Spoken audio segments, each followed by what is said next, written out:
উল্টো ফেঁসে যাচ্ছেন আরাফাত সানির কথিত বান্ধবী নাসরিন।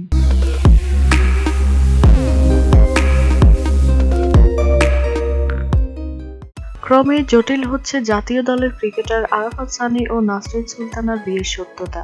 সানিকে নিজের স্বামী দাবি করে নাসরিন সুলতানা নামের ওই তরুণী যে কাবিননামা দেখিয়েছেন তা ভুয়া। ওই কাবিননামায় মুসলিম নিকাহ রেজিস্ট্রার কাজী অফিসে যে ঠিকানা দেওয়া হয়েছে সেখানে গিয়ে কোনো কাজী অফিস পাওয়া যায়নি। ওই ঠিকানায় গিয়ে পাওয়া গেছে একটি মাংসের দোকান।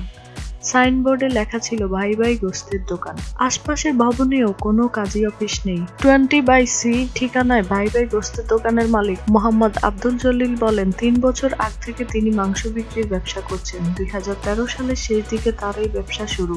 আর ওই তরুণী সেই কাবিননামায় সানির সঙ্গে বিয়ের তারিখ উল্লেখ করেছেন 4 ডিসেম্বর 2014।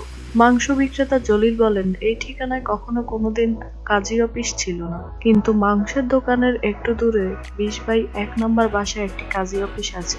এখানকার কাজী হাফিজ মোহাম্মদ সলিম উল্লাহ খান এই এলাকার একমাত্র কাজী। তার সহকারী বশির উদ্দিন জানান, ওই এলাকায় তাদের আরেকটি শাখা রয়েছে। ওই তরুণীর বিয়ের কাবিননামা দেখালে বশির উদ্দিন বলেন, যে কাজীর নাম ব্যবহার করা আছে তা ভুল, এটি কেউ ইচ্ছা করে বানিয়েছে। এরকম কাবিননামা ইচ্ছা করলে অনেকেই বানাতে পারে। আমাদের যে কাজী সাহেব রয়েছেন তিনি কোনোদিন এমন 2 নম্বর কাজ করেন না। মোহাম্মদ আনোয়ার হোসেন নামের কোনো কাজীকে চেনেন কিনা জানতে চাইলে বশির উদ্দিন জানান, খিলগাঁওয়ের 65 উত্তরগোড়ার এলাকায় আনোয়ার হোসেন নামের একজন কাজী রয়েছেন।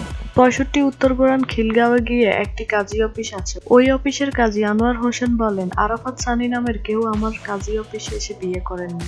আর কাবিননামায় যে ভলিউম ও পৃষ্ঠা নম্বর রয়েছে তার কোনোটিই সঠিক নয়, কারণ আমার কাছে যে বই রয়েছে তাতে এমন কোনো কিছুই নেই। আর কাবিননামায় যে সিল ও স্বাক্ষর ব্যবহার করা হয়েছে তাও আমার নয়। প্রমাণস্বরূপ আনোয়ার হোসেন নিজে সিল ও স্বাক্ষর বের করে দেখান।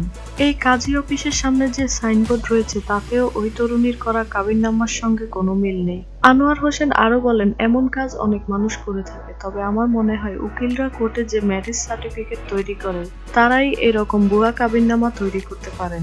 এখন আমার মতে যে ছেলের নামের এই ভুয়া কাবিননামা তৈরি হয়েছে তিনি চাইলে মামলা করতে পারেন, তখন বোঝা যাবে যে আসলটা কারা টাকার বিনিময়ে এইসব কাজ সহজে করে থাকেন।